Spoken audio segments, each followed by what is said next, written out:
V okviru praznovanja občinskega praznika v občini Cankova so v nedeljo v Gerlincih pripravili še zadnjo od prireditev v sklopu 13. občinskega praznika Cankovske občine, ki se je odvil na mostu ljubezni, miru in harmonije na mejnem potoku Kučnica med občino Cankova in občino Klh v Avstriji. Oktober bo 10 let, ko smo ga preimenovali v most harmonije in miru. In se vsako leto oktobra srečujemo z baklami miru, ki si jo potem izmejemo tukaj na mostu z sosedi iz Avstrije, z županom iz občankami in občani sosednje Avstrije in normalno našimi. Lani smo ga pa z postavitvijo skulpture Dečka miru, tam, ki jo vidite, in s tisto tablo, kjer piše tista Prešernov verz "Ne vrag le sosed bo mejak", to se pravi, da se moramo vsi prizadevati za mir, smo ga pa nadgradili z besedo ljubeznijo, to, kar žene cel svet in od tega tudi vsi živimo. Slovesnosti v Gerlincih se je udeležil tudi predsednik države Borut Pahor.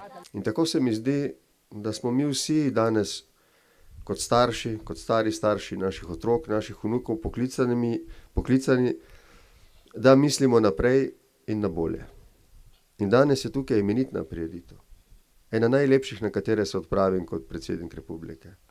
Slavi mir in slavi prijateljstvo. Župan Drago Vogrinčič se je Pahorju zahvalil za obisk, s katerim je po njegovih besedah pritrdil prizadevanju občine, da bi občani Cankove in državljani Slovenije stremeli predvsem k skupnemu dobremu.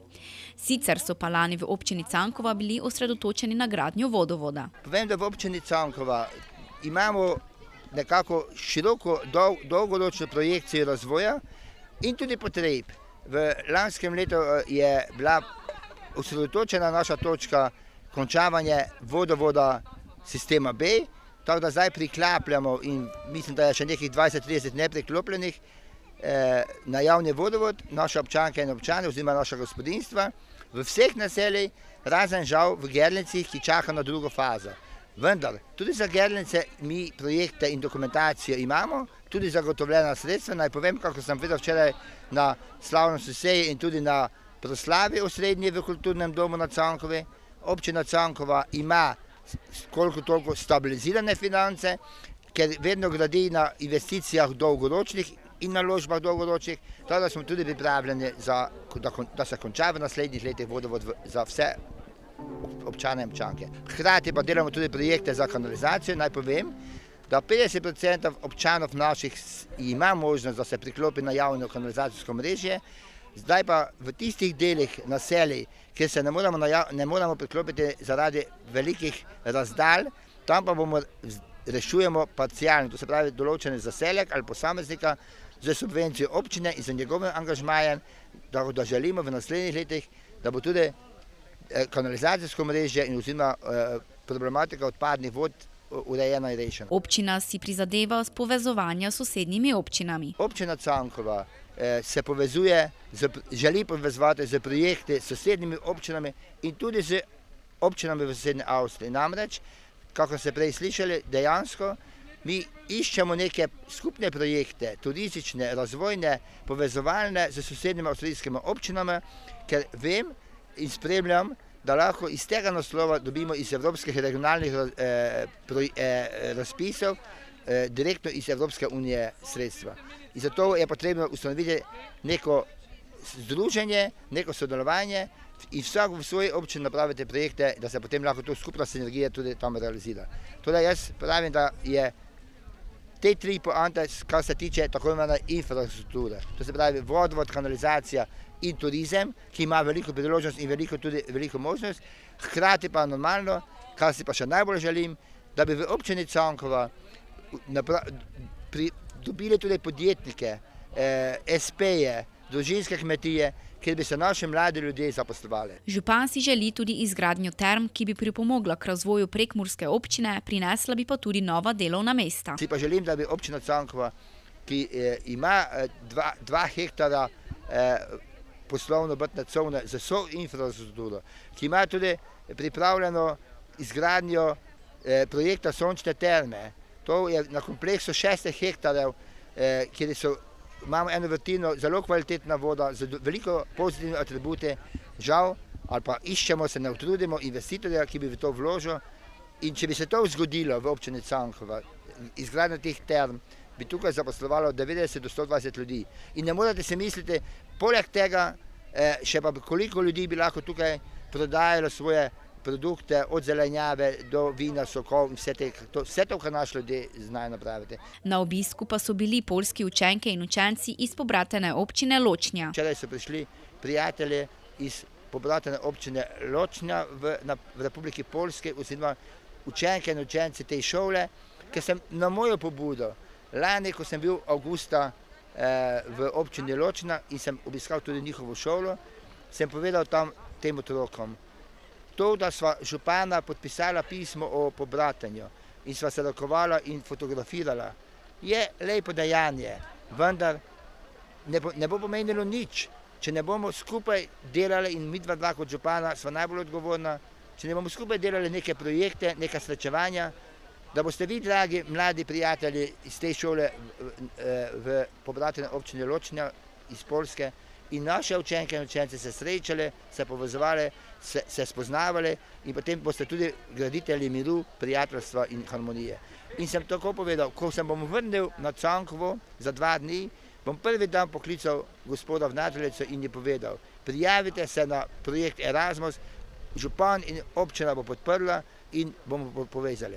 In povem, po moji zaslugi, po zaslugi tudi občine Cankova in hvala Bogu, smo na prvem razpisu uspeli. Edina šola v Sloveniji je v tem razpisu uspela in zdaj so mladi prijatelji iz Poljske tukaj. Cankovska osnovna šola je bila v minulem letu v 3. razpisnem roku edina šola v Sloveniji, ki je bila izbrana za projekt. Za ta projekt smo dobili evropska sredstva v vrednosti 21 400 evrov.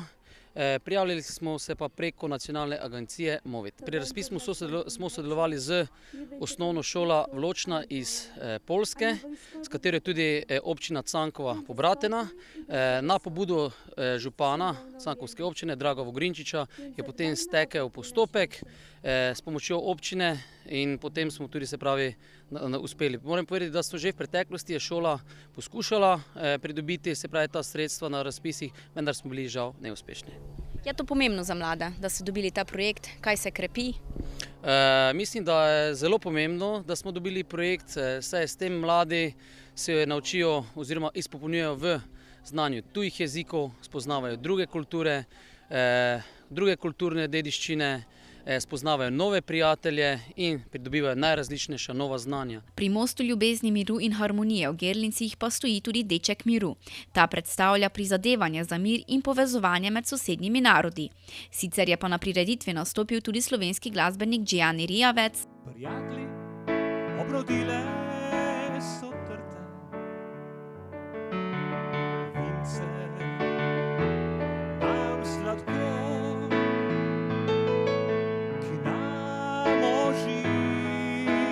žile, srce razjasni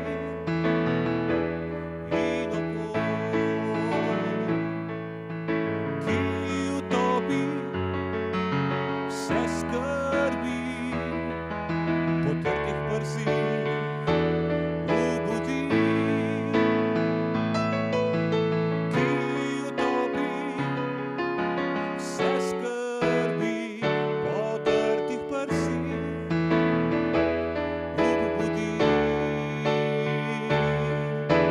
Ki je leta 2002 skupaj s somišljeniki ustanovil mednarodno fundacijo Beli golob, katere poglavitna naloga je širjenje ideje o miru v svetu. V ta namen so na mostu harmonije, miru in ljubezni v znak miru izpustili golobe.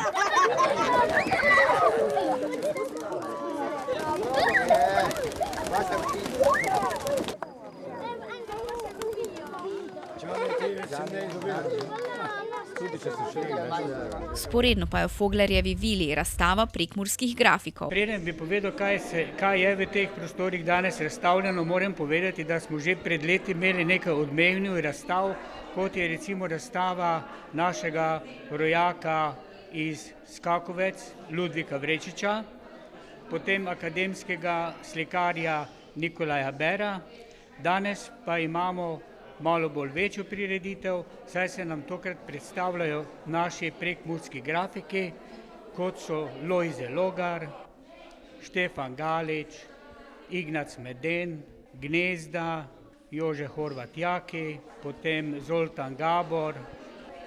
In moram povedati, da smo na to še posebej ponosni zaradi tega, ker smatramo, da je to velika pridobitev za takšen majhni kraj, kot je Cankova. Razstava se je odprla v sklopu občinskega praznika, v galeriji pa imajo tudi prostor za pomembne rojake. Moram pa povedati, da v tem prostoru, katerega smo uredili v galerijo, imamo tudi prostor za naše pomembne rojake, kot so bili Borovnjak in pa dr. Avgust Pavel. Lahko potem tudi pogledate te plakate. V pripravi pa je tudi gradivo za našega prvega prekmurskega slikarja Ludvika Vrečiča iz Kakovic. Sicer pa bo grafična razstava na ogled eno leto.